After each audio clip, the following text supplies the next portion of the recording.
ਜਾਣ ਬੁੱਝ ਕੇ ਅਵਗਣ ਕਰਦੇ ਹਾਂ। ਤੇ ਜਦੋਂ ਫਿਰ ਅਸੀਂ ਜਾ ਕੇ ਗੁਰੂ ਅੱਗੇ ਇਹ ਆਖ ਦਈਏ ਮਹਾਰਾਜ ਸਾਡੇ ਅਵਗਣ ਬਹੁਤ ਨੇ, ਫਿਰ ਗੁਰੂ ਸਾਹਿਬ ਜੀ ਦੇ ਕੋਲ ਗਏ, ਦੁਬਾਰਾ ਫਿਰ ਜਾ ਕੇ ਕਹਿ ਦਿੱਤੇ ਮਹਾਰਾਜ ਸਾਡੇ ਅਵਗਣ ਬਹੁਤ ਨੇ, ਸਾਨੂੰ ਬਖਸ਼ ਲਓ।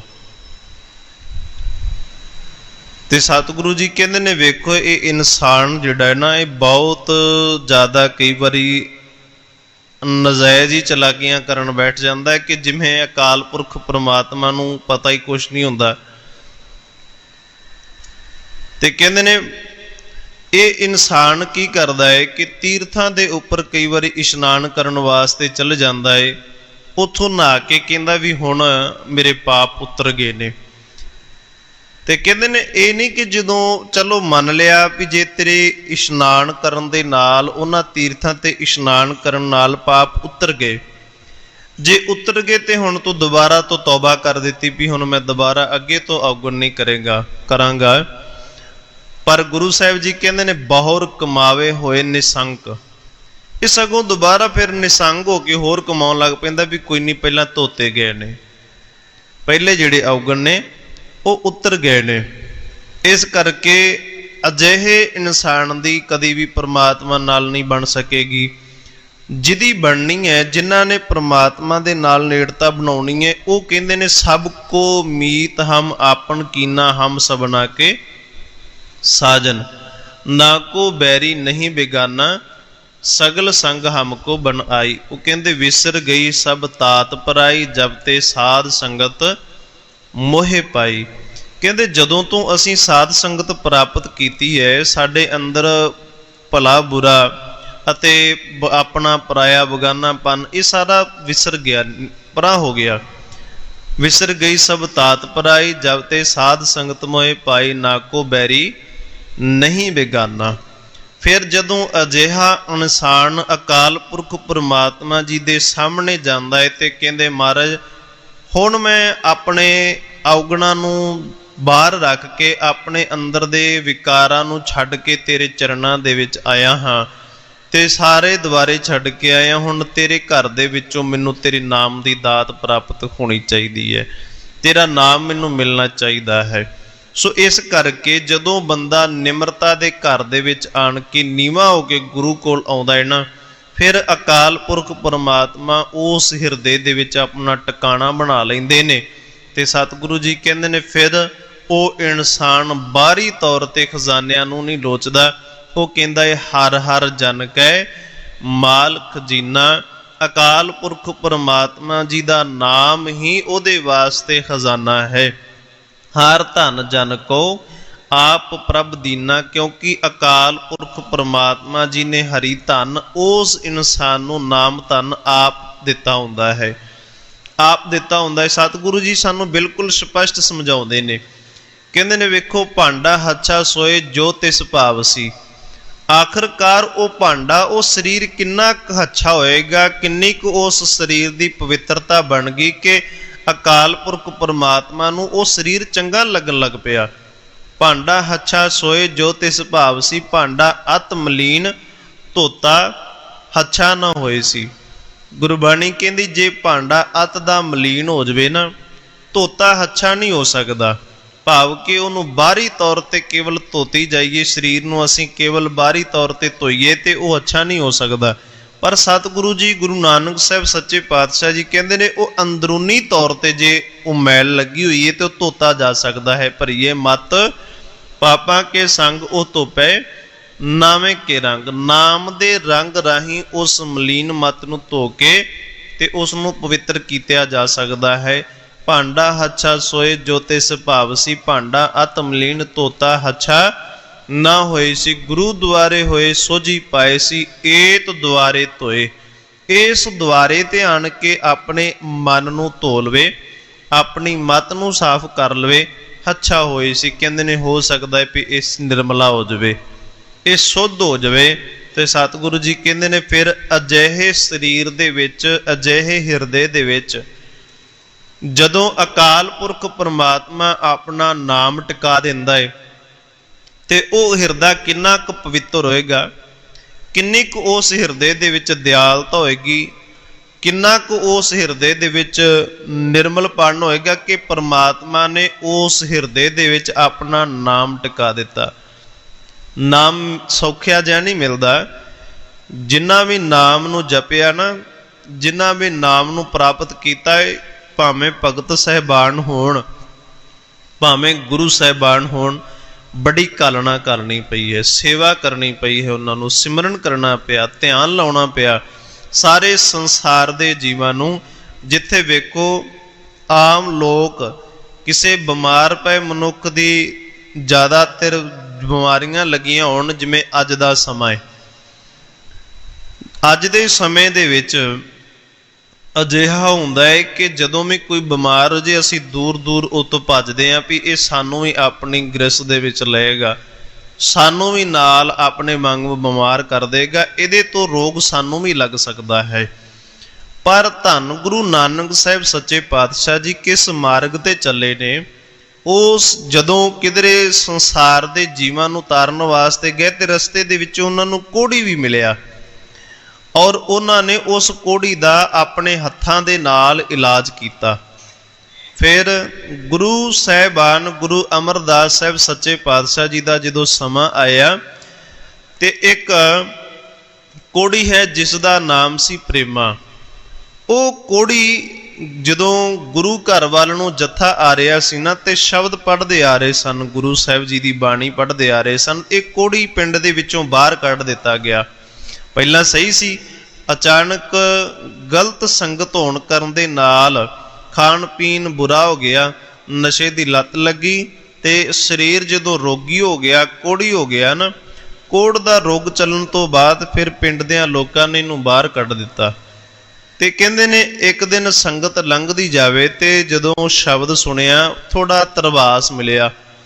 ਤੇ ਕੋਹੜੀ ਦਾ ਰੋਗ ਜਿਹੜਾ ਹੁੰਦਾ ਹੈ, ਇਹ ਇੱਕ ਦੂਜੇ ਤੋਂ ਬਹੁਤ ਜਲਦੀ ਫੈਲਦਾ ਹੈ, ਕਿਉਂਕਿ ਸਾਰੇ ਸਰੀਰ ਦੇ ਵਿੱਚ ਪਸ ਭਰ ਜਾਂਦੀ ਹੈ ਤੇ ਉਸ ਪਸ ਦੇ ਲੱਗਣ ਨਾਲ ਦੂਜਾ ਸਰੀਰ ਵੀ ਕੋਹੜੀ ਹੋ ਜਾਂਦਾ ਹੈ, ਰੋਗੀ ਹੋ ਜਾਂਦਾ ਹੈ। ਕਹਿੰਦੇ ਇਸ ਤਰੀਕੇ ਦੇ ਨਾਲ ਇਹਨੇ ਛਪਰੀ ਦੇ ਅੰਦਰੋਂ ਹੀ ਉੱਚੀ ਉੱਚੀ ਰੋਣਾ ਆਰੰਭ ਕਰ ਦਿੱਤਾ। ਆਵਾਜ਼ ਜਦੋਂ ਸੁਣੀ, ਸੰਗਤ ਨੇ ਪੁੱਛ ਲਿਆ ਵੀ ਕੌਣ ਹੈ? ਇਹ ਕਹਿਣ ਲੱਗਾ ਜੀ ਮੈਂ ਕੋਹੜੀ ਹਾਂ, ਤੇ ਮੈਨੂੰ ਇੰਨੀ ਦੱਸ ਦਿਓ ਵੀ ਇਹ ਜਿਹੜਾ ਸ਼ਬਦ ਪੜ੍ਹਦੇ ਸੀ ਜਾ ਰਹੇ ਸੀ ਤੁਸੀਂ, ਇਹ ਕਿਸ ਦਾ ਹੈ? ਕਿਉਂਕਿ ਮੈਂ ਸ਼ਕਲ ਨਹੀਂ ਵਿਖਾ ਸਕਦਾ, ਮੈਂ ਆਪਣਾ ਚਿਹਰਾ ਨਹੀਂ ਵਿਖਾ ਸਕਦਾ ਤੁਹਾਨੂੰ, ਇਹ ਕਿਸ ਦੀ ਬਾਣੀ ਹੈ? ਉਹ ਕਹਿਣ ਲੱਗੇ ਗੁਰੂ ਨਾਨਕ ਸਾਹਿਬ ਸੱਚੇ ਪਾਤਸ਼ਾਹ ਜੀ ਦੀ ਬਾਣੀ ਹੈ, ਔਰ ਉਹਨਾਂ ਦੀ ਜੋਤ ਤੀਸਰੇ ਰੂਪ ਗੁਰੂ ਅਮਰਦਾਸ ਸਾਹਿਬ ਸੱਚੇ ਪਾਤਸ਼ਾਹ ਜੀ ਦੇ ਸਮੇਂ ਦੇ ਵਿੱਚ ਬਿਰਾਜਮਾਨ ਹੈ, ਸਰੀਰ ਦੇ ਵਿੱਚ ਬਿਰਾਜਮਾਨ ਹੈ। ਇਸ ਤਰ੍ਹਾਂ ਜਦੋਂ ਸੁਣਿਆ, ਦੱਸ ਤਾਂ ਹੁਣ ਕਹਿ ਤਾਂ ਰਿਹਾ ਨਹੀਂ ਸਕਿਆ, ਨਹੀਂ ਵੀ ਮੈਨੂੰ ਵੀ ਨਾਲ ਲੈ ਜਾਓ। ਬੜਾ ਰੋਣ ਲੱਗ ਪਿਆ, ਉੱਚੀ ਉੱਚੀ ਰੋਣ ਲੱਗ ਪਿਆ। ਉਹ ਕਹਿੰਦੇ ਵੀ ਸਾਨੂੰ ਦਰਵਾਜ਼ਾ ਖੋਲ ਜਿਹੜੀ ਆਪਦੀ ਛਪਰੀ ਦਾ, ਤੇ ਸਾਨੂੰ ਮੂੰਹ ਵਿਖਾ, ਮੁੱਖ ਵਿਖਾ, ਤਾਂ ਕਿ ਸਾਨੂੰ ਪਤਾ ਚੱਲ ਸਕੇ ਵੀ ਤੂੰ ਕਿਹੇ ਜਿਹਾ ਕਿਹੇ ਜਿਹਾ ਨਹੀਂ। ਕਹਿੰਦਾ ਮੈਂ ਮੂੰਹ ਵਿਖਾਉਣ ਦੇ ਲਾਇਕ ਨਹੀਂ ਹਾਂ, ਮੇਰਾ ਸਰੀਰ ਸਾਰਾ ਕੋਹੜ ਦੇ ਨਾਲ ਭਰਿਆ ਹੋਇਆ ਹੈ, ਪਿੰਡ ਦੇ ਲੋਕਾਂ ਨੇ ਮੈਨੂੰ ਬਾਹਰ ਛੱਡ ਦਿੱਤਾ। ਉਸ ਗੁਰਸਿੱਖਾਂ ਨੇ ਕਿਹਾ ਵੀ ਤੂੰ ਬਾਹਰ ਤੇ ਆ। ਜਦੋਂ ਬਾਹਰ ਆਇਆ ਤੇ ਰੋਣ ਲੱਗ ਪਿਆ ਉੱਚੀ ਉੱਚੀ, ਕਿ ਇਸ ਤਰੀਕੇ ਦੇ ਨਾਲ ਫਿਰ ਹੱਥ ਜੋੜ ਕੇ ਕਹਿੰਦਾ ਵੀ ਕਿਰਪਾ ਕਰੋ, ਮੈਨੂੰ ਬਖਸ਼ ਲਿਓ ਜਾਂ ਮੈਨੂੰ ਆਪਦੇ ਗੁਰੂ ਕੋਲ ਲੈ ਜਾਓ। ਉਸ ਗੁਰਸਿੱਖ ਨੇ ਕੀ ਕੀਤਾ, ਇਸ ਨੂੰ ਆਪਣੇ ਮੋਢਿਆਂ ਤੇ ਚੁੱਕ ਲਿਆ, ਇਸ ਪ੍ਰੇਮੇ ਨੂੰ ਆਪਣੇ ਮੋਢਿਆਂ ਤੇ ਚੁੱਕ ਲਿਆ। ਸੋ ਇਹ ਕਿੰਨੀ ਵੱਡੀ ਸੇਵਾ ਹੈ ਕਿ ਜਿੱਥੇ ਆਮ ਲੋਕ ਕੋਹੜ ਦੇ ਰੋਗ ਤੋਂ ਦੂਰ ਭੱਜਦੇ ਨੇ, ਉੱਥੇ ਗੁਰੂ ਨਾਨਕ ਸਾਹਿਬ ਸੱਚੇ ਪਾਤਸ਼ਾਹ ਜੀ ਆਪਣੇ ਹੱਥਾਂ ਦੇ ਨਾਲ ਉਸ ਕੋਹੜੀ ਦਾ ਇਲਾਜ ਕਰਦੇ ਨੇ। ਔਰ ਜਿਹੜੇ ਇਸ ਮਾਰਗ ਤੇ ਚੱਲੇ, ਉਹ ਗੁਰਸਿੱਖ ਵੀ ਉਸ ਕੋਹੜੀ ਨੂੰ ਆਪਣੇ ਮੋਢਿਆਂ ਤੇ ਚੁੱਕ ਕੇ ਗੁਰੂ ਘਰ ਵਿਖੇ ਲੈ ਆਉਂਦਾ ਹੈ, ਗੁਰਦੁਆਰਾ ਸਾਹਿਬ ਵਿਖੇ ਲੈ ਆਉਂਦਾ ਹੈ। ਆਪ ਹੀ ਜਿੱਥੇ ਅਸੀਂ ਆਪਣੇ ਔਗਣ ਕੱਟਣੇ ਨੇ, ਤੇਰੇ ਰੋਗ ਨੂੰ ਵੀ ਕੱਟਿਆ ਜਾ ਸਕਦਾ ਹੈ, ਤੈਨੂੰ ਵੀ ਬਚਾਇਆ ਜਾ ਸਕਦਾ ਹੈ। ਅਜਿਹੇ ਗੁਰਸਿੱਖਾਂ ਨੂੰ ਭਗਤੀ ਸ਼ਕਤੀ ਮਿਲੇਗੀ ਕਿ ਜਾਂ ਉਹਨਾਂ ਭਗਤੀ ਸ਼ਕਤੀ ਮਿਲੇਗੀ ਜਿਹੜਾ ਕੱਪੜੇ ਦੀ, ਕਿਸੇ ਗੰਦਾ ਕੱਪੜਾ, ਕਿਸੇ ਨੇ ਮੈਲਾ ਕੱਪੜਾ ਪਾਇਆ ਹੋਵੇ, ਅਸੀਂ ਉਸ ਦੇ ਨਾਲ ਕਿਵੇਂ ਬੈਠਾਂਗੇ। ਗੁਰੂ ਸਾਹਿਬ ਜੀ ਨੇ ਇੱਕ ਨਿਯਮ ਚਲਾਇਆ ਸੀ, ਪਹਿਲੇ ਪੰਗਤ ਪਾਛੇ ਸੰਗਤ। ਪਹਿਲਾਂ ਪੰਗਤ ਕਰਕੇ ਬੈਠਣਾ ਤੇ ਪ੍ਰਸ਼ਾਦਾ ਸਾਰਿਆਂ ਦੇ ਨਾਲ ਛਕਣਾ। ਉਸ ਸਮੇਂ ਦੇ ਵਿੱਚ ਜਦੋਂ ਇੱਕ ਕਤਾਰ ਦੇ ਵਿੱਚ ਬੈਠ ਕੇ ਅਸੀਂ ਪ੍ਰਸ਼ਾਦਾ ਛਕਾਂਗੇ, ਸਾਨੂੰ ਪਤਾ ਲੱਗੇਗਾ ਕਿ ਨਹੀਂ, ਇਹ ਜਿਹੜੇ ਸਾਰੇ ਸਰੀਰ ਨੇ ਸੰਸਾਰ ਦੇ ਵਿੱਚ ਰੱਬ ਜੀ ਨੇ ਭੇਜੇ ਨੇ, ਇਹਨਾਂ ਦੇ ਨਾਲ ਵਿਤਕਰਾ ਕਰਕੇ परमात्मा नाल नहीं बनाई जा सकती।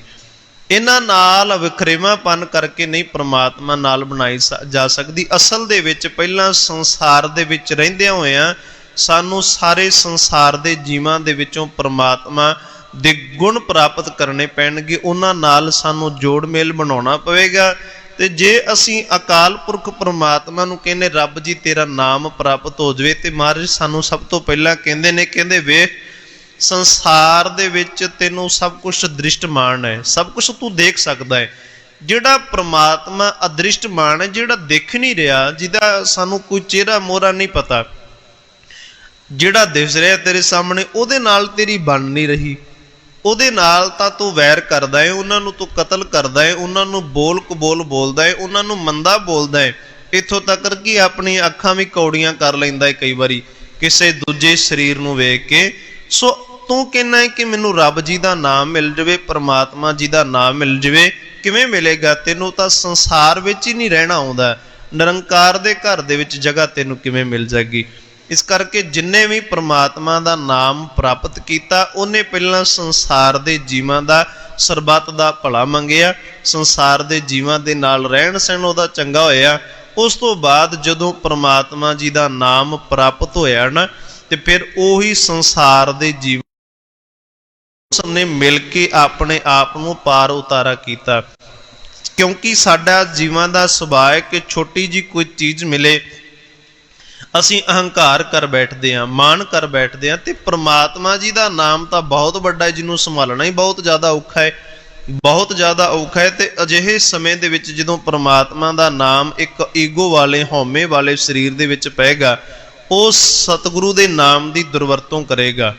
इसे तरीके दे नाल सतगुरु धन गुरु ग्रंथ साहिब जी की पवित्र बाणी दे विच सतगुरु जी कहंदे ने, हर धन जन को आप प्रभ दीना, हर हर जन के ओट सताणी। सताणी दा अर्थ हुंदा है बहुत तकड़ी ओट है। अकाल पुरख परमात्मा जी दे नाम दी उन्हां नूं बहुत वड्डी ओट है, बड़ा वड्डा आसरा है उन्हां नूं परमात्मा दे दा, क्योंकि परमात्मा जी का नाम ही उन्हां वास्ते मां है, परमात्मा का नाम ही उन्हां वास्ते पिता है। हर नाम पिता हर नामों माता, कहते ने हरि का नाम उन्हां लई पिता है, हरि का नाम उन्हां लई माता है। भैन भरा रिश्तेदार, तू मेरा पिता, तू है मेरा माता, तू मेरा बंधप, तू मेरा भराता, तू मेरा राखा सबनी थाई। जदों सारे पासे ही अकाल पुरख परमात्मा उसनूं दिस रहा है कि सब थावां दे उत्ते परमात्मा मेरा राखा बन रहा है। चौगिरद हमारे रामकार दुख लगे ना भाई। सो जिस समय दे विच कहंदे ने कई बारी रिश्तेदार भैन भरा भी साथ छड्ड जांदे ने, अकाल पुरख परमात्मा उत्थे भी निभदा है, उत्थे भी परमात्मा जी का नाम निभदा है। तो फिर सानू ओट ते आसरा किन्हां दा रखना चाहिए है, किन्हां दा रखना चाहिए है? परमात्मा दे नाम दा। हर हर जन के ओट सताणी, कहंदे रब जी दे प्यारियां दे वास्ते उन अकाल पुरख परमात्मा जी की ओट बहुत तकड़ी ओट है, उन्होंने बड़ा तगड़ा आसरा है उन्होंने कि हर वेले अकाल पुरख परमात्मा नूं चेते करते हैं। किन्ना क तगड़ा आसरा हो सकता है जी, किन्ना क तगड़ा आसरा है उन्होंने परमात्मा जी का। इन्ना ज़्यादा तगड़ा आसरा है उन्होंने कि जदों भी किते जंग युद्ध दे विच उन्हां दे बच्चे भी शहीद हो जाते हैं ना, तां भी वो कहते ने महाराज तेरा तुझको सौंपते क्या लागे मेरा इन्ना वड्डा आसरा।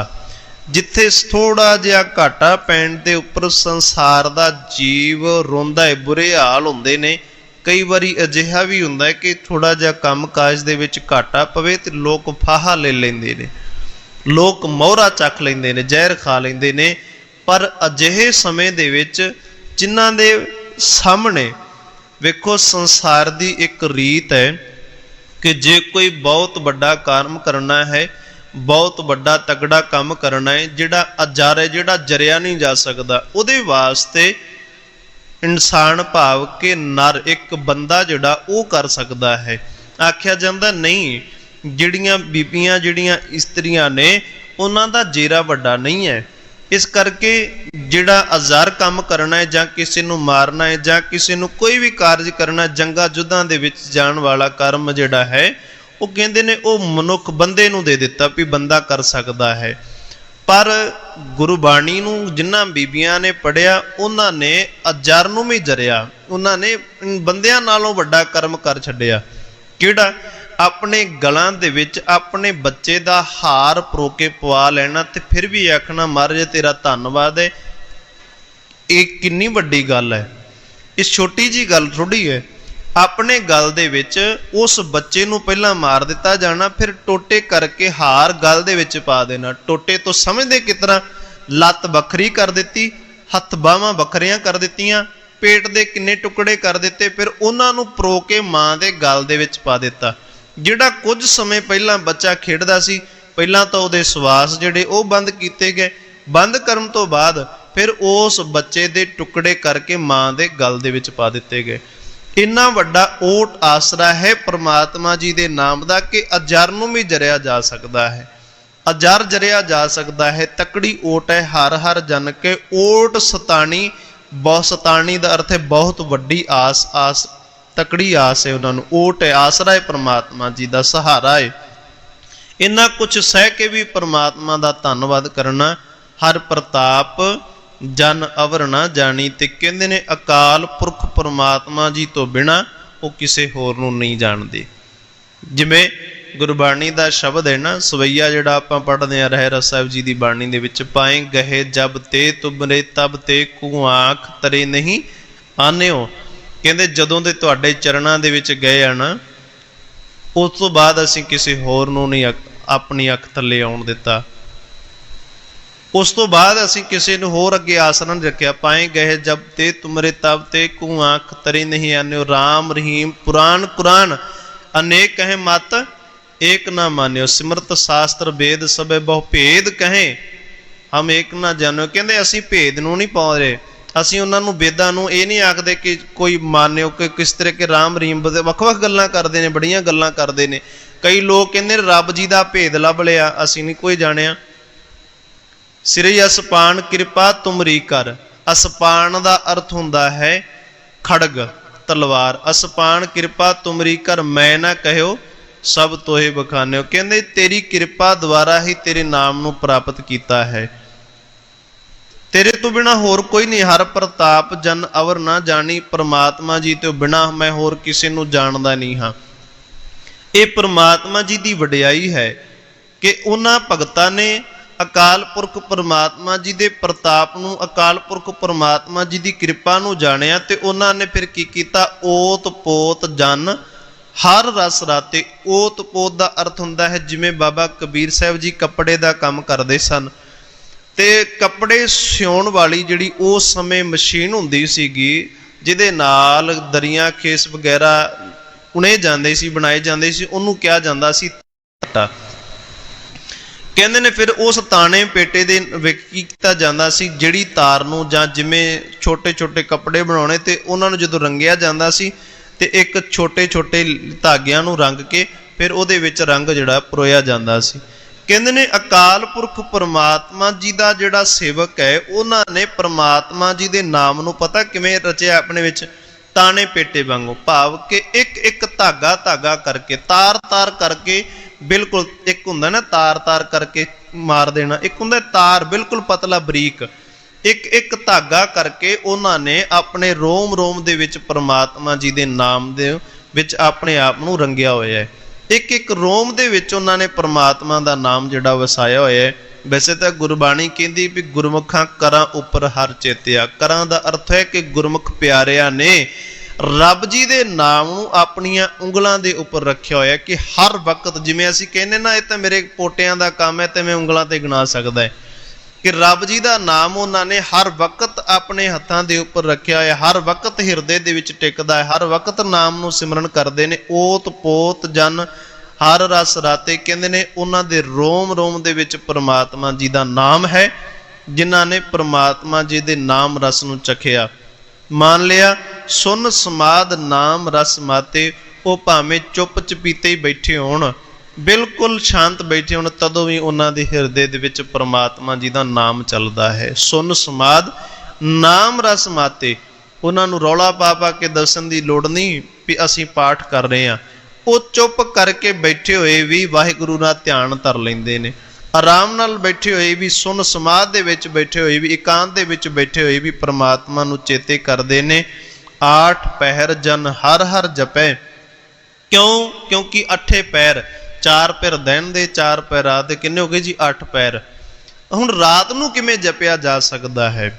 ਰਾਤ ਨੂੰ ਕਿਵੇਂ ਚੇਤੇ ਦੇ ਵਿੱਚ ਰੱਖਿਆ ਜਾ ਸਕਦਾ ਹੈ? ਕਿਉਂਕਿ ਜਿਸ ਹਿਰਦੇ ਦੇ ਵਿੱਚ ਪ੍ਰਮਾਤਮਾ ਜੀ ਦਾ ਨਾਮ ਵਸ ਜੇ ਨਾ, ਸੰਸਾਰੀ ਵਿਗਿਆਨ ਕਹਿੰਦਾ ਏ ਜੋ ਅਸੀਂ ਦਿਨ ਦੇ ਵਿੱਚ ਚਿਤਵਦੇ ਹਾਂ, ਜੋ ਅਸੀਂ ਦਿਨ ਦੇ ਵਿੱਚ ਕਰਦੇ ਹਾਂ, ਜਦੋਂ ਰਾਤ ਸਮੇਂ ਅਸੀਂ ਸੌਂਦੇ ਹਾਂ ਤੇ ਸਾਡਾ ਦਿਮਾਗ ਜਿਹੜਾ ਸਵੇਰ ਸਮੇਂ ਕੁਝ ਚੀਜ਼ਾਂ ਨੂੰ ਵੇਖ ਕੇ ਆਇਆ ਹੁੰਦਾ ਹੈ, ਉਹ ਜਦੋਂ ਰਿਵਰਸ ਕਰਦਾ ਹੈ ਨਾ, ਉਸ ਨੂੰ ਸੁਪਨਾ ਆਖਿਆ ਜਾਂਦਾ ਹੈ। ਕਿ ਸੁਪਨਾ ਆਖਿਆ ਜਾਂਦਾ ਹੈ ਕਿ ਉਹ ਜਿਹੜੇ ਸੁਪਨੇ ਦੇ ਵਿੱਚ ਅਸੀਂ ਚਿਹਰੇ ਦੇਖੇ ਹੁੰਦੇ ਨੇ, ਉਹ ਸਵੇਰ ਦੀਆਂ ਖੁੱਲੀਆਂ ਅੱਖਾਂ ਨਾਲ ਅਸੀਂ ਪਹਿਲਾਂ ਕਿਧਰੇ ਤੱਕ ਚੁੱਕੇ ਹੁੰਦੇ ਹਾਂ, ਉਹ ਜਦੋਂ ਸਾਨੂੰ ਰਾਤ ਨਜ਼ਰ ਆਉਂਦੇ ਨੇ। ਹੁਣ ਸੁਪਨੇ ਦੇ ਵਿੱਚ ਸਾਨੂੰ ਉਹ ਇਨਸਾਨ ਨਜ਼ਰ ਆ ਜਾਂਦੇ ਨੇ, ਉਹਨਾਂ ਦਾ ਧਿਆਨ ਅਸੀਂ ਧਰ ਲੈਂਦੇ, ਸਾਡਾ ਦਿਮਾਗ ਉਹਨਾਂ ਦਾ ਖਹਿੜਾ ਨਹੀਂ ਛੱਡਦਾ। ਪਰ ਜਿਨ੍ਹਾਂ ਨੇ ਪ੍ਰਮਾਤਮਾ ਨੂੰ ਜਪਿਆ, ਵਾਹਿਗੁਰੂ ਦਾ ਨਾਮ ਜਪਿਆ, ਕਬੀਰ ਸਾਹਿਬ ਕਹਿੰਦੇ ਨੇ ਸੁਪਨੇ ਹੂੰ ਬਰਡਾਏ ਕੇ ਜੋ ਮੁਖ ਨਿਕਸੇ ਰਾਮ। ਸੁਪਨੇ ਦੇ ਵਿੱਚ ਜੋ ਵੇਖਿਆ ਤੇ ਬਰਡਾਇਆ, ਮੂੰਹ ਦੇ ਵਿੱਚੋਂ ਬੋਲਿਆ। ਜਿਹਨੂੰ ਬੋਲ ਪਵੇ ਨਾ, ਰਾਤ ਨੂੰ ਸੁੱਤਾ ਪਿਆ ਜਿਹੜਾ ਗੱਲਾਂ ਕਰਦਾ ਹੋਵੇ, ਅਸੀਂ ਉਹਨੂੰ ਕਹਿੰਦੇ ਜੀ ਇਹ ਰਾਤ ਨੂੰ ਬਰਡਾਉਂਦਾ ਹੈ। ਸੁਪਨੇ ਹੂੰ ਬਰਡਾਏ ਕੇ ਜੋ ਮੁਖ ਨਿਕਸੇ ਰਾਮ, ਤਾਕੇ ਪਗ ਕੀ ਪਾਨਹੀ ਮੇਰੇ ਤਨ ਕੋ ਚਾਮ। ਕਹਿੰਦੇ ਰਾਤ ਜਿਹੜਾ ਸੁਪਨੇ ਦੇ ਵਿੱਚ ਬਰਡਾ ਕੇ ਤੇਰੇ ਨਾਮ ਨੂੰ ਜਪਦਾ ਹੈ ਨਾ, ਕਹਿੰਦੇ ਨੇ ਮੇਰਾ ਸਰੀਰ ਦਾ ਚਮੜਾ ਉਧੇੜ ਕੇ ਉਸ ਦੇ ਪੈਰ ਦੀ ਜੁੱਤੀ ਬਣਾ ਦਿਓ। ਤਾਕੇ ਪਗ ਕੀ ਪਾਨਹੀ, ਤਾਕਾ ਪਗ ਉਸ ਦਾ ਪੈਰ, ਪਾਨਹੀ ਦਾ ਅਰਥ ਹੁੰਦਾ ਜੁੱਤੀ।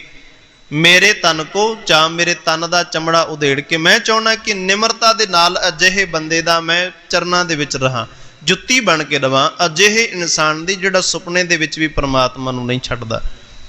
8 ਪਹਿਰ, ਇਸ ਨੂੰ ਕਹਿੰਦੇ ਨੇ 8 ਪਹਿਰ ਜਨ ਹਰ ਹਰ ਜਪੇ।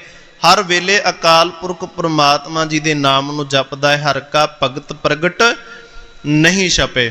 ਹਰੀ ਦਾ ਭਗਤ ਪ੍ਰਗਟ ਹੈ, ਉਹ ਕਦੇ ਛਪਦਾ ਨਹੀਂ ਹੈ। ਪ੍ਰਗਟ ਤੋਂ ਭਾਵ ਕਿ ਉਹ ਛੁਪ ਕੇ ਵੀ ਬੈਠੇ ਤਾਂ ਵੀ ਉਹਨੇ ਪ੍ਰਗਟ ਹੋ ਜਾਣਾ ਹੈ, ਤਾਂ ਵੀ ਉਹਦੀ ਵਡਿਆਈ ਪ੍ਰਗਟ ਹੋ ਜਾਣੀ ਹੈ, ਤਾਂ ਵੀ ਉਸ ਦਾ ਜਿਹੜਾ ਪ੍ਰਤਾਪ ਹੈ, ਉਹਦੀ ਬੰਦਗੀ ਦੀ ਜਿਹੜੀ ਪ੍ਰਤਾਪ ਹੈ, ਬੰਦਗੀ ਦੀਆਂ ਜਿਹੜੀਆਂ ਕਿਰਨਾਂ ਨੇ ਸਾਰੇ ਸੰਸਾਰ ਦੇ ਵਿੱਚ ਫੈਲ ਜਾਣੀਆਂ ਨੇ। ਕਿਸ ਤਰ੍ਹਾਂ ਫੈਲਦੀਆਂ ਨੇ ਜੀ? ਧੰਨ ਸਾਹਿਬ ਸ੍ਰੀ ਗੁਰੂ ਤੇਗ ਬਹਾਦਰ ਸਾਹਿਬ ਸੱਚੇ ਪਾਤਸ਼ਾਹ ਜੀ, ਜਿਹਨੂੰ ਗੁਰੂ ਹਰਕ੍ਰਿਸ਼ਨ ਸਾਹਿਬ ਸੱਚੇ ਪਾਤਸ਼ਾਹ ਜੀ ਜੋਤੀ ਜੋਤ ਸਮਾਏ, ਉਹਨਾਂ ਨੇ ਇੱਕ ਬਚਨ ਕਿਹਾ, ਬਾਬਾ ਬਸੇ ਨਗਰ ਬਕਾਲੇ। ਇਹਨਾਂ ਕੁ ਗੱਲ ਕਹੀ, ਉਸ ਤੋਂ ਬਾਅਦ ਫਿਰ ਧੀਰਮਲ ਵਰਗੇ ਹੋਰ ਕਈ ਲੋਕ ਬਕਾਲੇ ਸ਼ਹਿਰ ਦੇ ਵਿੱਚ ਪਹੁੰਚੇ ਵੀ ਅਸੀਂ ਗੁਰੂ ਹਾਂ, ਅਸੀਂ ਗੁਰੂ ਹਾਂ। ਤੇ ਜਦੋਂ ਵੀ ਕੋਈ ਸੇਵਕ ਜਨ ਪ੍ਰਗਟ ਹੁੰਦਾ ਹੈ ਨਾ, ਉਦੋਂ ਕਰੜੀ ਘਾਲਣਾ ਜ਼ਰੂਰ ਘਾਲਣੀ ਪੈਂਦੀ, ਆਖਰਕਾਰ ਸੱਚ ਪ੍ਰਗਟ ਹੋ ਹੀ ਜਾਂਦਾ ਹੈ। ਘਾਲਣਾ ਤਾਂ ਘਾਲਣੀ ਪੈਂਦੀ ਹੈ, ਪਰ ਸੱਚ ਜਿਹੜਾ ਛੁਪਦਾ ਨਹੀਂ ਹੁੰਦਾ, ਉਹ ਪ੍ਰਗਟ ਹੋ ਕੇ ਰਹਿੰਦਾ, ਤੇ ਝੂਠ ਦਾ ਜਿਹੜਾ ਪਾਜ ਹੁੰਦਾ ਉਹ ਵੀ ਉਗੜ ਜਾਂਦਾ ਹੈ। ਕਹਿੰਦੇ ਇਸ ਤਰੀਕੇ ਦੇ ਨਾਲ ਅਚਾਨਕ ਜਿਹੜਾ ਲੁਬਾਣਾ ਹੈ, ਉਸ ਮੱਖਣ ਸ਼ਾਹ ਲੁਬਾਣਾ ਜਿਸ ਦਾ ਨਾਮ ਹੈ, ਉਹ ਲੂਣ ਦਾ ਕੰਮ ਕਰਦਾ ਹੈ। ਕਈ ਇਤਿਹਾਸਕਾਰ ਲਿਖਦੇ ਨੇ ਕਿ ਲੂਣ ਦਾ ਕੰਮ ਕਰਕੇ ਉਸ ਦਾ ਨਾਮ ਜਿਹੜਾ ਨਾਂ ਲੱਗ ਗਿਆ ਲੁਬਾਣਾ। ਉਹ ਗੱਲ ਵੱਖਰੀ ਹੈ। ਕਹਿੰਦੇ ਨੇ ਉਹ ਸ਼ਾਹੀ ਫੌਜ ਨੂੰ ਜੋ ਕੁਝ ਵੀ ਰਸਦਾ ਹੈ ਉਹ ਪਹੁੰਚਾਉਣ ਦਾ ਜਿਹੜਾ ਕੰਮ ਕਰਦਾ ਹੈ, ਉਹਦੇ ਜਹਾਜ਼ ਚੱਲਦੇ ਨੇ। ਇੱਕ ਦਿਨ ਕੀ ਹੋਇਆ ਕਿ ਅਚਾਨਕ ਉਹਦਾ ਜਹਾਜ਼ ਰੇਤਾਂ ਦੇ ਵਿੱਚ ਫਸ ਜਾਂਦਾ ਹੈ। ਫਸਣ ਤੋਂ ਬਾਅਦ ਕਹਿੰਦੇ ਨੇ ਗੁਰੂ ਘਰ ਦਾ ਸ਼ਰਧਾਲੂ ਸੀਗਾ, ਸੇਵਕ ਸੀ, ਉਹਨੇ ਪਾਠ ਕੀਤਾ, ਜਪਜੀ ਸਾਹਿਬ ਜੀ ਦਾ ਪਾਠ ਕੀਤਾ, ਬਾਣੀ ਪੜ੍ਹੀ ਤੇ ਗੁਰੂ ਸਾਹਿਬ ਜੀ ਦੇ ਅੱਗੇ ਅਰਦਾਸ ਕੀਤੀ, ਮਹਾਰਾਜ ਮੈਂ ਤੇਰੇ ਘਰ ਦੇ ਵਿੱਚ ਆਵਾਂਗਾ ਤੇ ਕਿਰਪਾ ਕਰੋ ਇਸ ਬੇੜੇ ਨੂੰ ਪਾਰ ਲੰਘਾ ਦਿਓ। ਕਹਿੰਦੇ ਰੱਬ ਜੀ ਦੀ ਕਿਰਪਾ ਹੋਈ, ਬੇੜਾ ਪਾਰ ਲੰਘਿਆ, ਉਹ ਆਇਆ। ਫਿਰ ਜਦੋਂ ਬਾਬੇ ਦਿੱਲੀ ਦੇ ਵਿੱਚ ਪਹੁੰਚਿਆ ਤੇ ਉਹਨਾਂ ਨੇ ਸੰਗਤਾਂ ਨੇ ਕਹਿ ਦਿੱਤਾ ਵੀ ਗੁਰੂ ਹਰਕ੍ਰਿਸ਼ਨ ਸਾਹਿਬ ਸੱਚੇ ਪਾਤਸ਼ਾਹ ਜੀ ਕਹਿ ਗਏ ਹਨ ਕਿ ਬਾਬਾ ਬਸੇ ਨਗਰ ਬਕਾਲੇ, ਬਕਾਲੇ ਸ਼ਹਿਰ ਦੇ ਵਿੱਚ ਗੁਰੂ ਹਨ। ਗੁਰਗੱਦੀ ਤਦ ਤੱਕ ਤਾਂ ਭਾਵੇਂ ਗੁਰੂ ਤੇਗ ਬਹਾਦਰ ਸਾਹਿਬ ਜੀ ਨੂੰ ਮਿਲ ਚੁੱਕੀ ਸੀ, ਪਰ ਅਜੇ ਤੱਕ ਪੂਰਨ ਤੌਰ ਤੇ ਸਾਰੇ ਸਿੱਖਾਂ ਨੂੰ ਨਹੀਂ ਪਤਾ ਲੱਗਾ ਸੀ ਵੀ ਨਗਰ ਦੇ ਵਿੱਚ ਗੁਰੂ ਕੌਣ ਹੈ। ਬਕਾਲੇ ਸ਼ਹਿਰ ਦੇ ਵਿੱਚ ਇਸ ਸਮੇਂ ਗੁਰੂ ਕੌਣ ਬੈਠਾ ਹੋਇਆ ਹੈ।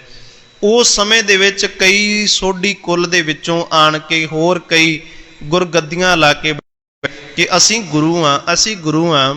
ਕਈਆਂ ਨੇ ਆਪ ਨੂੰ ਜਾ ਕੇ ਬਾਬਾ ਮੱਖਣ ਸ਼ਾਹ ਨੂੰ ਜਾ ਕੇ ਆਖਿਆ ਕਿ ਆਓ ਸਾਡੇ ਗੁਰੂ ਕੋਲ ਚੱਲਦੇ ਹਾਂ। ਤੇ ਮੱਖਣ ਸ਼ਾਹ ਸੋਚਦਾ ਹੈ ਕਿ ਜਿਹੜਾ ਗੁਰੂ ਹੈ ਉਹਦੇ ਅੱਗੇ ਤਾਂ ਸੰਗੋ ਭੇਟਾ ਕਰਦੇ ਹਾਂ ਅਸੀਂ, ਇਹ ਤਾਂ ਖੁਦ ਸਾਨੂੰ ਲੈਣ ਵਾਸਤੇ ਆ ਰਹੇ ਨੇ। ਕਿਉਂਕਿ ਗੁਰਬਾਣੀ ਦਾ ਫਰਮਾਨ ਹੈ, ਜੋ ਤੋ ਪ੍ਰੇਮ ਖਿਲਣ ਕਾ ਚਾਓ ਸਿਰ ਧਰ ਤਲੀ ਗਲੀ ਮੇਰੀ ਆਓ। ਬਾਬਾ ਦੀਪ ਸਿੰਘ ਜੀ ਨੇ ਖੰਡੇ ਨਾਲ ਲੀਕ ਖਿੱਚਦੀ ਸੀ, ਜਿੰਨੇ ਸ਼ਹੀਦ ਹੋਣਾ ਉਹ ਅੱਗੇ ਆ ਜਾਓ, ਜਿੰਨੇ ਨਹੀਂ ਹੋਣਾ ਉਹ ਪਿੱਛੇ ਚਲੇ ਜਾਓ, ਜਿਹੜਾ ਡਰਦਾ ਹੈ ਉਹ ਪਿੱਛੇ ਚਲੇ ਜਾਓ। ਇਹ ਗੁਰੂ ਘਰ ਦਾ ਸਿਧਾਂਤ ਹੈ ਕਿ ਆਉਣਾ ਆਪਣੇ ਵਾਸਤੇ ਹੈ। ਠੀਕ ਹੈ, ਜੇ ਤੂੰ ਆਇਆ ਤੇਰਾ ਧੰਨਵਾਦ ਹੈ, ਪਰ ਜੇ ਤੂੰ ਆਖੇ ਕਿ ਮੈਨੂੰ ਆਪ ਆਣ ਕੇ ਸਭ ਮੈਂ ਜਾਵਾਂ ਰੋਬ ਦੇ ਨਾਲ, ਚੰਗਾ ਰੋਬ ਬਣਾ ਕੇ ਮੈਂ ਗੁਰੂ ਕਾਲਜ ਜਾਵਾਂ, ਗੁਰੂ ਘਰੇ ਵੇਖੇ ਮੇਰੇ ਬੜੀ ਸ਼ੋਭਾ ਹੋਵੇ, ਇਸ ਤਰ੍ਹਾਂ ਨਹੀਂ। ਇੱਥੇ ਨਿਮਰਤਾ ਦੇ ਨਾਲ ਜੋ ਤੋ ਪ੍ਰੇਮ ਖੇਲਣ ਕਾ ਚਾਓ, ਆਪਣਾ ਸਿਰ ਤਲੀ ਦੇ ਉੱਪਰ ਰੱਖ ਕੇ ਨਿਮਰਤਾ ਦੇ ਨਾਲ ਆ, ਤਦੋਂ ਤੇਰੀ ਆਇਆ ਹੋਇਆ ਸਫਲ ਹੈ। ਕਹਿੰਦੇ ਨੇ ਇਸ ਤਰੀਕੇ ਦੇ ਨਾਲ ਜਦੋਂ ਸ਼ੋਭਾ ਗੁਰੂ ਘਰ ਦੀ ਆਖੀ ਕਿ ਗੁਰੂ ਤਾਂ ਕਦੀ ਦਾਤਾ ਮੰਗਦਾ ਨਹੀਂ, ਦਾਤਾ ਵੰਡਦਾ ਹੈ। ਸਗੋਂ ਇਹ ਅੱਗੋਂ ਹੀ ਮੈਨੂੰ ਸਵਾਗਤ ਕਰਨ ਵਾਸਤੇ ਲੈਣ ਆ ਰਿਹਾ, ਆਓ ਸਾਡੇ ਗੁਰੂ ਕੋਲ ਚੱਲੋ, ਸਾਡੇ ਗੁਰੂ ਕੋਲ ਚੱਲੋ। ਉਹਨੇ ਕੀ ਕੀਤਾ, ਦੋ ਦੋ ਮੋਹਰਾਂ ਸਾਰਿਆਂ ਦੇ ਅੱਗੇ ਰੱਖਣੀਆਂ ਆਰੰਭ ਕਰ ਦਿੱਤੀਆਂ। ਜਦੋਂ ਧੀਰਮਲ ਕੋਲ ਗਿਆ ਉਹਨੇ ਸਰੋਪਾ ਦਿੱਤਾ, ਬੜਾ ਸਵਾਗਤ ਕੀਤਾ। ਮਨ ਨੂੰ ਅਜੇ ਤੱਕ ਵੀ ਤਰਵਾਸ ਨਾ ਮਿਲਿਆ। ਅਚਾਨਕ ਫਿਰ ਜਦੋਂ ਪਤਾ ਲੱਗਾ, ਕਹਿੰਦੇ ਵੀ ਹੋਰ ਕੋਈ ਰਹਿ ਤਾਂ ਨਹੀਂ ਗਿਆ, ਵੀ ਸਾਰਿਆਂ ਨੂੰ ਮੋਹਰਾਂ ਦਿੱਤੀਆਂ ਨੇ, ਕੋਈ ਗੁਰੂ ਰਹਿ ਤਾਂ ਨਹੀਂ ਗਿਆ। ਕਿਸੇ ਨੇ ਸਹਿ ਸੁਭਾਏ ਕਹਿੰਦੇ ਬਚਨ ਕੀਤਾ ਜੀ, ਕਹਿੰਦੇ ਇੱਕ ਗੁਰੂ ਸਾਹਿਬ ਜੀ ਦਾ ਪੁੱਤਰ ਹੈ, ਗੁਰੂ ਹਰਗੋਬਿੰਦ ਸਾਹਿਬ ਜੀ ਦਾ ਪੁੱਤਰ, ਤੇ ਹਰ ਵੇਲੇ ਸਮਾਧੀ ਲਾ ਕੇ ਬੈਠਾ ਰਹਿੰਦਾ ਹੈ, ਹਰ ਵੇਲੇ ਧਿਆਨ ਵਿੱਚ ਲੱਗਾ ਰਹਿੰਦਾ ਹੈ। ਤੇ ਜਿਹੜਾ ਸ਼ਬਦ ਇਤਿਹਾਸ ਨੇ ਵਰਤਿਆ ਹੈ ਕਿ ਕਹਿਣ ਲੱਗੇ ਕਿ ਤੇਗਾ ਨਾਮ ਦਾ, ਕਿਉਂਕਿ ਹਮੇਸ਼ਾ ਤੋਂ ਹੀ ਲੋਕ ਸੰਸਾਰ ਦੀ ਇਹ ਰੀਤ ਹੈ ਕਿ ਜਿੰਨਾ ਚੁੱਪ ਰਹੋਗੇ ਲੋਕ ਉਨੇ ਹੀ ਪੁੱਠੇ ਸਿੱਧੇ ਨਾਮ ਤੁਹਾਡੇ ਰੱਖ ਦੇਣਗੇ, ਜਿੰਨਾ ਜ਼ਿਆਦਾ ਰੌਲਾ ਪਾਓਗੇ ਉਨੀ ਤੁਹਾਡੀ ਸ਼ੋਭਾ ਹੈ। ਇਹ ਸੰਸਾਰ ਦੀ ਰੀਤ ਹੈ, ਕੋਈ ਬਹੁਤੀ ਵੱਡੀ ਗੱਲ ਨਹੀਂ, ਨਾ ਹੀ ਗੁੱਸਾ ਗਿਲੇ ਕਰਨ ਵਾਲੇ। ਜਿੰਨਾ ਕੋਈ ਸ਼ਾਂਤ ਹੈ, ਜਿੰਨਾ ਕੋਈ ਚੁੱਪ ਹੈ, ਅਸੀਂ ਓਨਾ ਜ਼ਿਆਦਾ ਹੀ ਉਹਨੂੰ ਭੜਕਾਉਣ ਦਾ ਯਤਨ ਕਰਦੇ ਹਾਂ ਵੀ ਭੜਕ ਜਾਵੇ ਆਪਣੇ ਰਸਤੇ ਤੋਂ। ਇਵੇਂ ਤਰੀਕੇ ਦੇ ਨਾਲ ਕਰਦੇ ਹਾਂ। ਕਹਿੰਦੇ ਜਦੋਂ ਸੁਣਿਆ ਤੇ ਗੁਰੂ ਤੇਗ ਬਹਾਦਰ ਸਾਹਿਬ ਜੀ ਦੇ ਕੋਲ ਮੱਖਣ ਸ਼ਾਹ ਪਹੁੰਚਦਾ ਹੈ। ਪਹੁੰਚ ਕੇ ਤੇ ਕਹਿੰਦੇ ਨੇ ਜਾ ਕੇ ਦੋ ਮੋਹਰਾਂ ਰੱਖੀਆਂ। ਜਦੋਂ ਸਾਹਮਣੇ ਦੋ ਮੋਹਰਾਂ ਰੱਖੀਆਂ ਤੇ ਗੁਰੂ ਸਾਹਿਬ ਜੀ ਨੇ ਇਹਨੇ ਜਾਣ ਲਿਆ ਕਿ ਜੇ ਗੁਰੂ ਹੋਏਗਾ ਉਹ ਸਭ ਤੋਂ ਪਹਿਲਾਂ ਮੇਰੇ ਨਾਲ ਜਹਾਜ਼ ਵਾਲੀ ਗੱਲ ਹੀ ਕਰੇਗਾ, ਜਿਹੜਾ ਪੂਰਨ ਗੁਰੂ ਹੋਏਗਾ ਮੇਰੇ ਨਾਲ ਜਹਾਜ਼ ਵਾਲੀ ਗੱਲ ਹੀ ਕਰੇਗਾ। ਜਦੋਂ ਦੋ ਮੋਹਰਾਂ ਰੱਖੀਆਂ ਤੇ ਗੁਰੂ ਤੇਗ ਬਹਾਦਰ ਸਾਹਿਬ ਸੱਚੇ ਪਾਤਸ਼ਾਹ ਜੀ ਨੇ ਮੁਖ ਤੋਂ ਬਚਨ ਬੋਲ ਦਿੱਤੇ, ਸੁਣ ਸਿੱਖ ਡੁੱਬਦੀ ਨਾਮ ਤੁਮ ਹਮ ਦੀਨ ਕੰਡੇ ਦੀਨ ਲਗਾਏ। ਗੁਰੂ ਤੇਗ ਬਹਾਦਰ ਸਾਹਿਬ ਜੀ ਕਹਿਣ ਲੱਗੇ, ਸੁਣ ਸਿੱਖਾ, ਜਦੋਂ ਤੇਰੀ ਨਾਮ ਡੁੱਬਦੀ ਸੀ ਉਦੋਂ ਸਾਨੂੰ ਯਾਦ ਕੀਤਾ, ਅਸੀਂ ਉਸ ਨਾਮ ਨੂੰ ਕੰਡੇ ਲਗਾ ਦਿੱਤਾ। ਫਿਰ ਉਹਨਾਂ ਨੇ ਕੀ ਕੀਤਾ, ਕਹਿੰਦੇ ਨੇ ਕੰਧੇ ਮੇ ਘਾਸੀ ਲੱਗੀ, ਕੰਧੇ ਦੇ ਉੱਪਰ ਘਸੀਟ ਲੱਗੀ ਹੋਈ ਸੀ, ਕਿਉਂ ਪੂਜਾ ਰੱਖੋ ਦੁਰਾਏ। ਸੋ ਕਹਿਣ ਲੱਗਾ ਜਦੋਂ ਉਸ ਸਮੇਂ ਪੂਜਾ ਸੁੱਖੀ ਸੀ, ਉਸ ਸਮੇਂ ਤੂੰ ਕਹਿੰਦਾ ਸੀ ਮੈਂ ਇੰਨੀਆਂ ਮੋਹਰਾਂ ਲੈ ਕੇ ਆਵਾਂਗਾ ਕਿ ਇਹਨਾਂ ਮੈਂ ਧਨ ਪਦਾਰਥ ਦੇਵਾਂਗਾ ਭੇਟਾ ਦੇ ਰੂਪ ਦੇ ਵਿੱਚ। ਸੋ ਅੱਜ ਤੂੰ ਉਸ ਭੇਟਾ ਨੂੰ ਲਕਾ ਰਿਹਾ ਹੈ। ਕਹਿੰਦੇ ਆ ਵੇਖ ਤੇਰੇ ਬੇੜੇ ਨੂੰ ਪਾਰ ਕਰਨ ਲੱਗਿਆ, ਜਿਹੜੀ ਮੇਰੇ ਮੋਢੇ ਤੇ ਘਾਸੀ ਲੱਗੀ ਹੈ, ਝਰੀਟ ਵੱਜੀ ਹੈ, ਉਹ ਵੀ ਅੱਜ ਦੀ ਵੀ ਮੇਰੇ ਮੋਢੇ ਤੇ ਨਿਸ਼ਾਨ ਪਿਆ ਹੋਇਆ ਹੈ। ਮੱਖਣ ਸ਼ਾਹ ਦੇ ਬਾਰੇ ਨਿਆਰੇ ਹੋ ਗਏ। ਉਸ ਨੇ ਆਖਿਆ ਮੈਨੂੰ ਤਾਂ ਲੱਭ ਗਿਆ, ਹੁਣ ਬਾਕੀ ਲੋਕ ਜਿਹੜੇ ਭਟਕੇ ਫਿਰਦੇ ਨੇ ਉਹਨਾਂ ਨੂੰ ਵੀ ਜਾ ਕੇ ਦੱਸਣਾ ਹੈ ਨਾ, ਉਹਨਾਂ ਨੂੰ ਵੀ ਤਾਂ ਜਾ ਕੇ ਦੱਸਣਾ ਹੈ। ਬਾਹਰ ਜਾ ਕੇ ਰੌਲਾ ਪਾ ਦਿੱਤਾ, ਕਹਿਣ ਲੱਗਾ ਗੁਰ ਲਾਧੋਰੇ, ਗੁਰ ਲਾਧੋਰੇ, ਮੈਨੂੰ ਗੁਰੂ ਲੱਭ ਗਿਆ ਹੈ। ਹਰ ਕਾ ਭਗਤ ਪ੍ਰਗਟ ਨਹੀਂ ਛਪੇ, ਭਾਵੇਂ ਕਿੰਨਾ ਵੀ ਬੈਠ ਕੇ ਉਹ ਆਪਣੇ ਆਪ ਨੂੰ ਛੁਪਾ ਕੇ ਰੱਖੇ।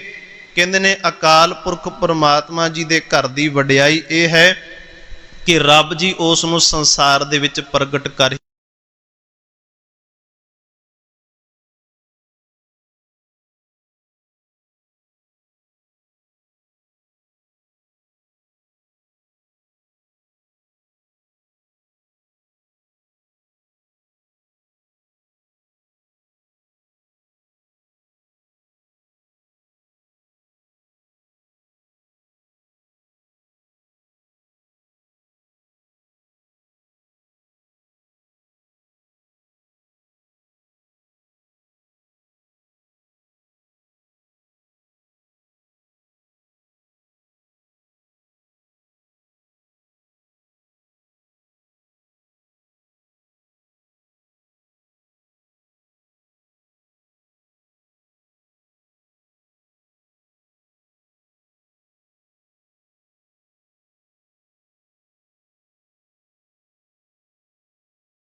खूबसूरत अखाना रखे ख्याल। लाइट आई ड्रॉप। धूल मिट्टी, पॉल्यूशन, टीवी कंप्यूटर की हानिकारक किरणें, फिर आंखों में लाली, थकान, पानी आना, कुकरे, जाले, मोतियाबिंद या आंखों की कम होती रोशनी के लिए इस्तेमाल करें लाइट आई ड्रॉप्स। 5 तरह की तुलसी के अर्क से